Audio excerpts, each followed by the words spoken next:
구약 성경 안에는 세 가지 건축 이야기가 있습니다. 그 처음은 창세기 11장에 나오는 바벨탑 사건. 시나이 평지의 사람들이 바벨탑을 쌓는 거예요. 바벨탑을 쌓는 목적이 뭡니까?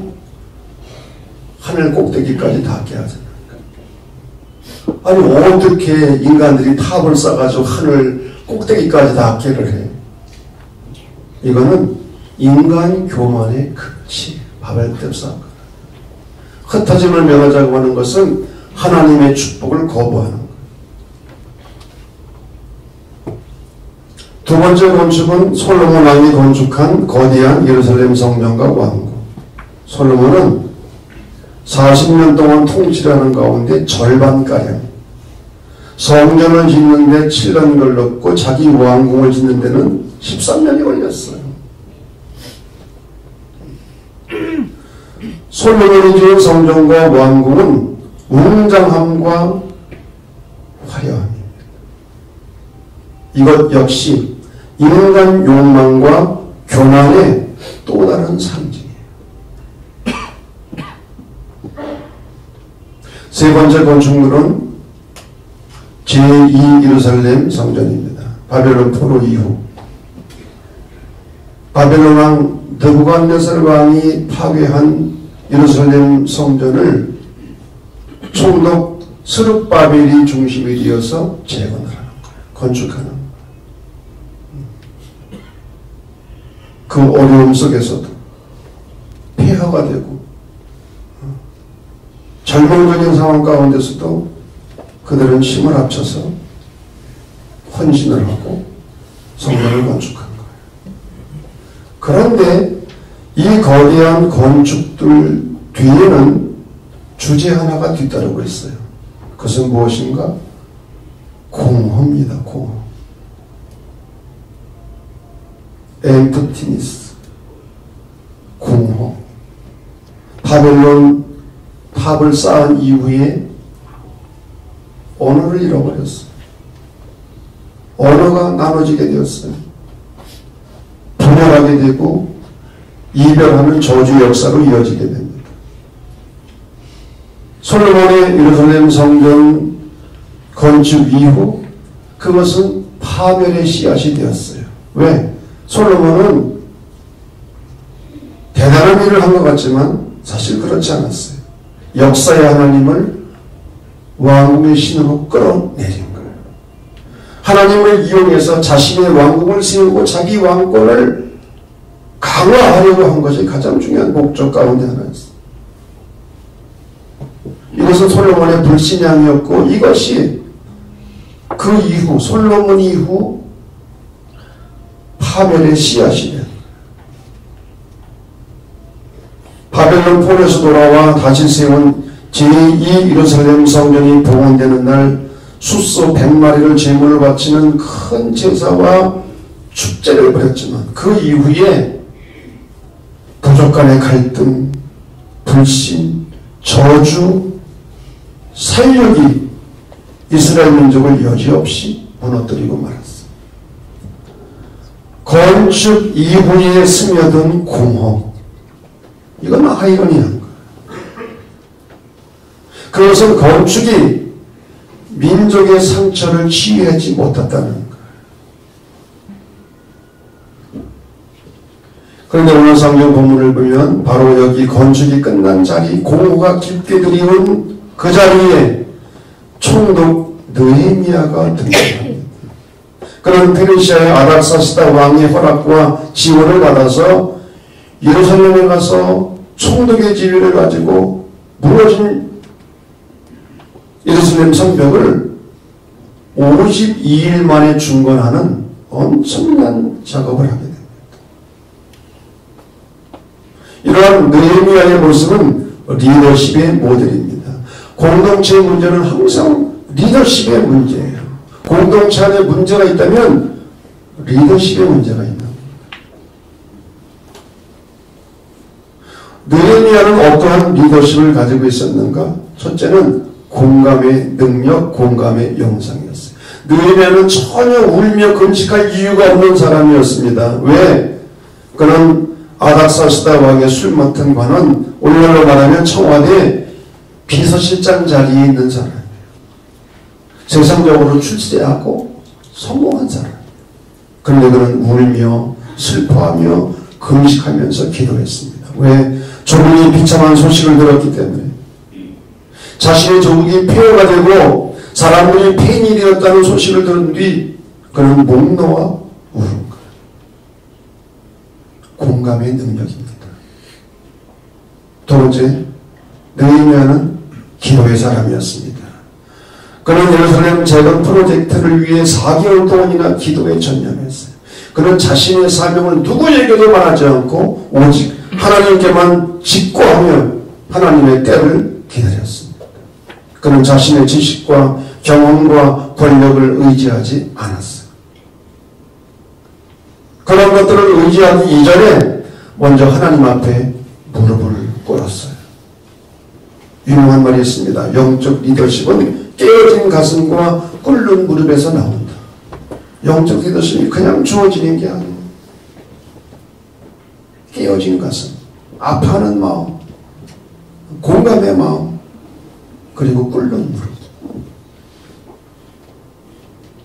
세 번째로 느헤미야는 정확한 타이밍을 포착하는 능력이 있었어요. 느헤미야가 왕에게 술을 따라드리는데 느헤미야의 안색이 좋지 않습니다. 그 이유를 왕이 묻는 거예요. 왜 그러냐?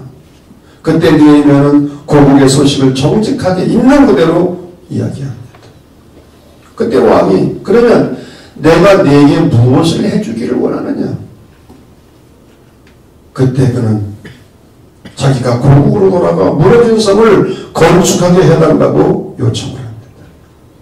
치밀하게 요구를 하는 거예요. 왜? 이 순간을 위해서 장장 넉 달 동안 준비하며 기도하며 기다렸기 때문에. 타이밍이 좋아졌을 때 정확하게 요청을 하는 거예요. 여러분, 지도자는 나아갈 때가 있고 물러날 때가 있고 기다릴 때가 있고 과감하게 행동해야 될 때를 바르게 분별하고 아는 사람이에요. 네 번째로는 위임과 분담의 능력입니다. 어떻게 느헤미야가 52일 만에 그 엄청난 일을 해낼 수 있었는가? 혼자 한 것이 아니에요. 그래서 느헤미야 3장을 보면 가장 많이 나오는 단어가 있습니다. 그 다음은 예루살렘 성벽 전체를 40개 구역으로 나눠서 다 위임하고 분담을 시킨 거예요. 여러분, 지도자는 혼자 하는 사람이 아니에요. 일을 분담하고 책임을 위임할 줄 알아야 돼요. 지도자는 통합하고 조정하고 그리고 협력과 분담을 할 줄 아는 사람이에요. 혼자 하려고 하는 사람은 피곤해서 못해. 아무것도 못해.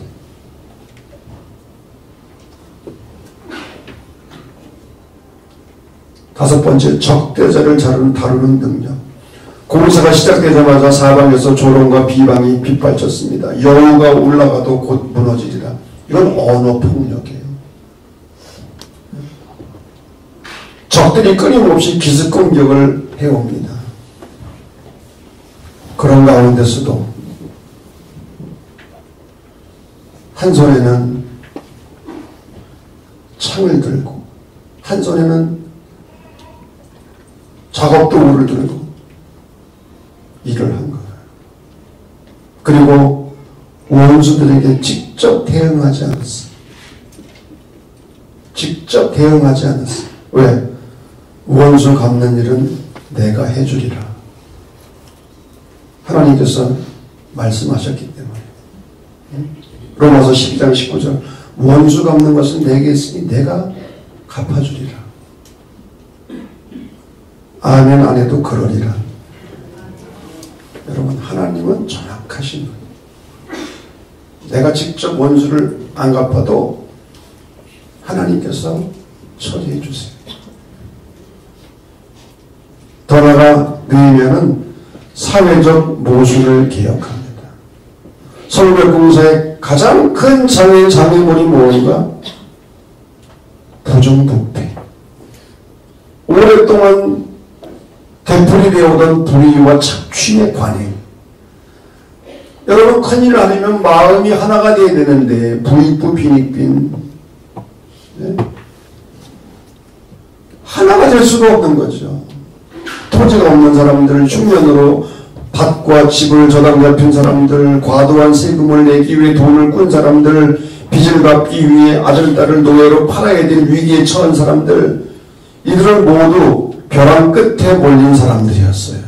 왜 이런 일이 벌어졌는가? 신해산 계약법인 약자보호법이 지켜지지 않은 거예요.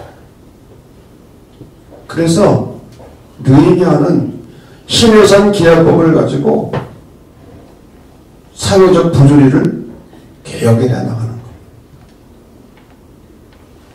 거예요. 어떻게 이것이 가능했는가? 느헤미야는 백성들로부터 신뢰와 존경을 받았어요. 존경. 더 나아가 사람을 세우는 일. 눈에 보이는 성전을 건축했으나 마음의 성전은 여전히 허물어져 있었어요. 그래서 느헤미야는 백성들을 하나님의 말씀으로 세우는 일을 하게 됩니다. 이것이 오늘 구원순례의 핵심이에요. 오늘 말씀의 핵심이 바로 여기에 있습니다.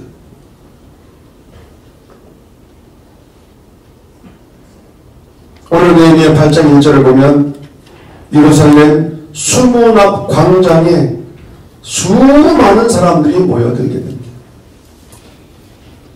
수문 앞 광장에 운집한 사람들, 그것은 정치적 모험일 수도 사회적 집회일 수도 있었어요. 그러나 성경 말씀 앞뒤를 아무리 살펴보아도 그토록 많은 사람들이 수문 앞 광장에 모여든 것은 어떤 정치적 모임도 사회적 집회도 아니었어요.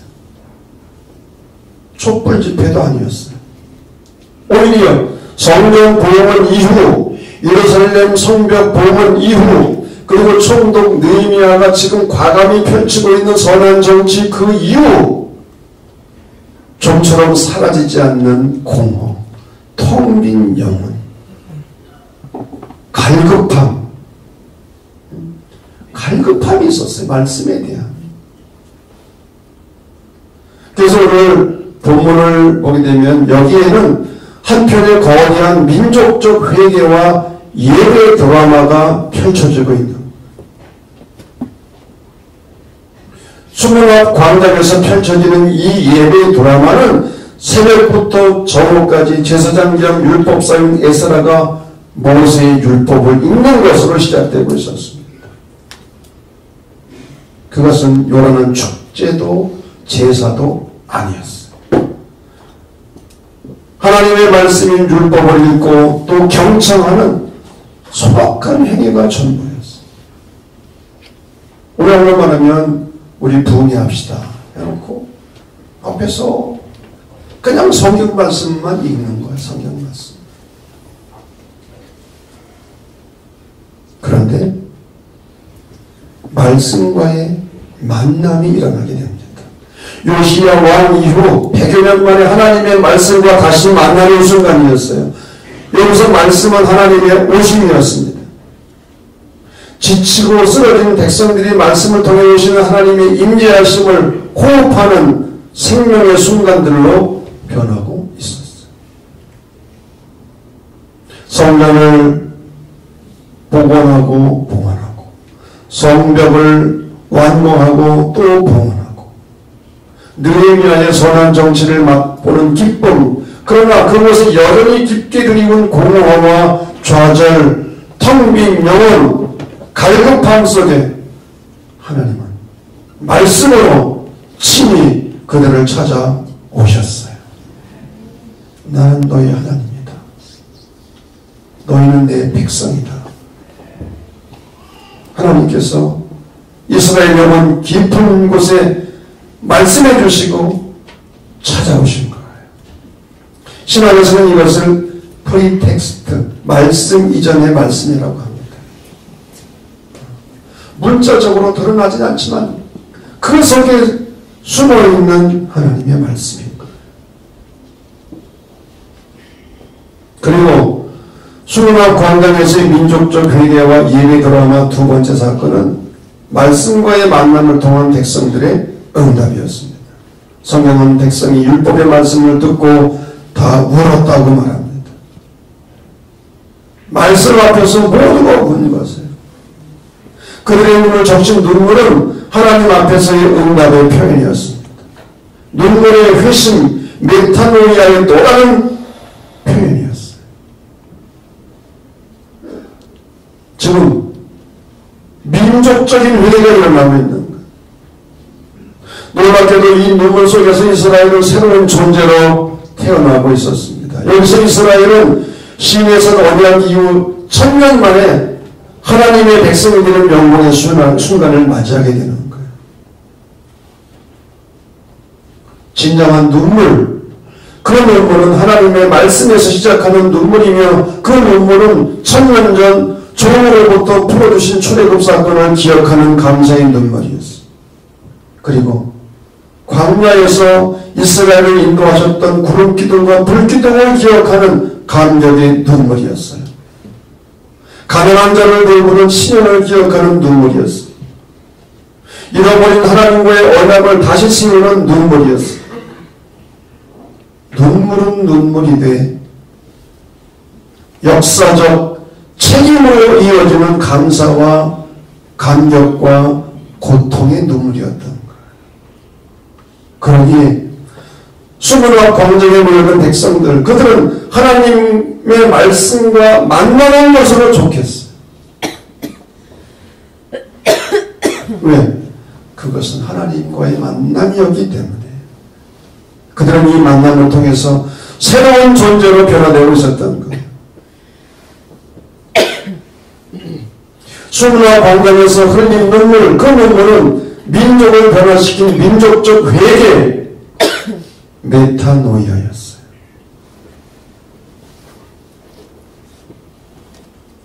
오늘의 한국교회는 교회 성장 이후 시대를 맞이했습니다. 숫자적인 외적인 성장이 끝났다는 거예요. 이제 화려한 교회 건축을 할 여력이 없어요. 화려한 성경 이후기에 들어섰다는 말입니다. 문제는 진정한 의미의 눈물이 말라가는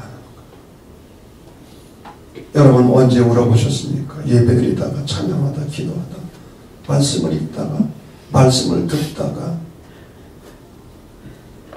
얼마나 울었습니까? 외적으로는 경제적으로는 풍요하고 안정을 누리고 있지만 우리의 마음은 허전하고 공허합니다. 새로운 정부와 정치의 기대를 해보지만 여전히 국민들의 기대에 부응하지 못해. 똑같아. 여당이나 야당이나.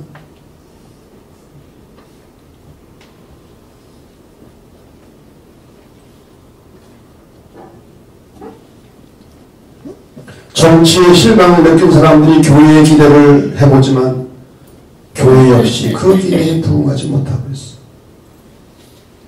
그래서 교회를 떠나는 거예요. 교회도 마찬가지라는 거지.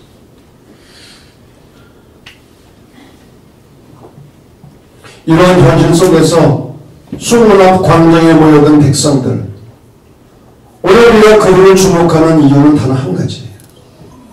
성전 이후, 성벽 이후, 느헤미야의 선한 정치 이후 말씀과의 만남에서 비로소 하나님을 만나고 하나님을 보게 된 거예요. 그들은 존재의 근원을 만나게 된 거예요. 그리고 그것으로 좋겠어요.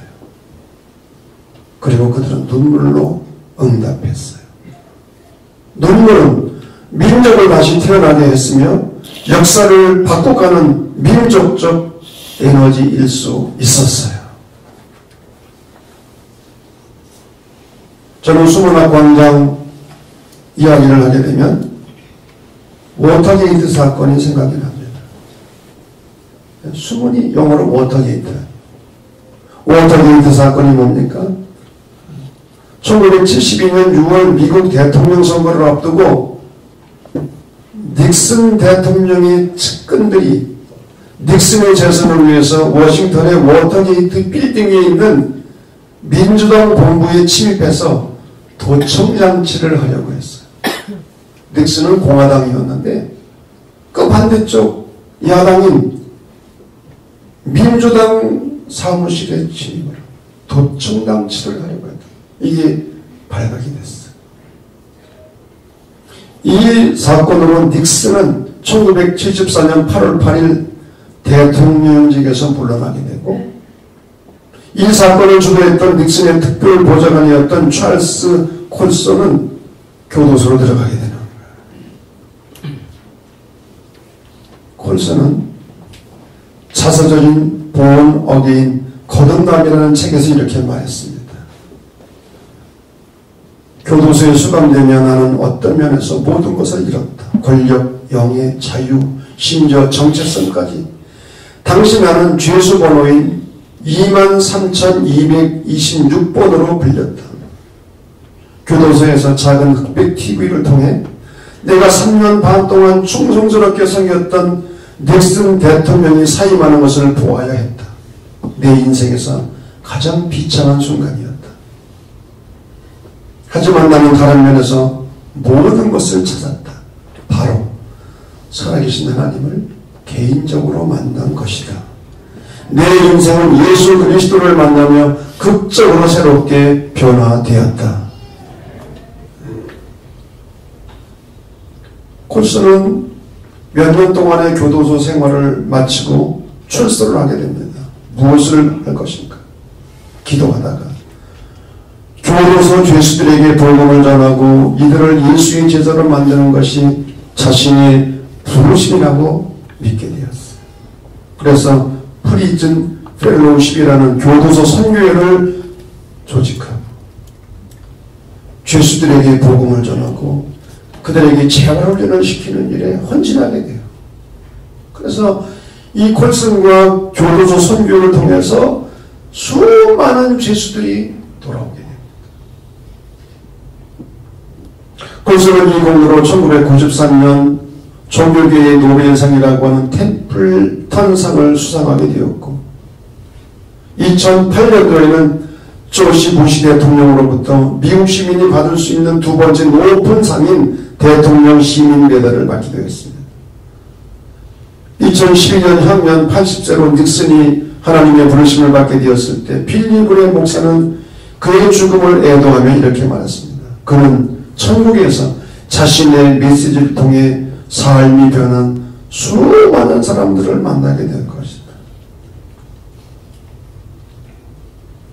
수문학 광장에서 한 민족이 새롭게 태어난 것처럼 워터게이트 사건은 한 개인을 새롭게 태어나게 했습니다.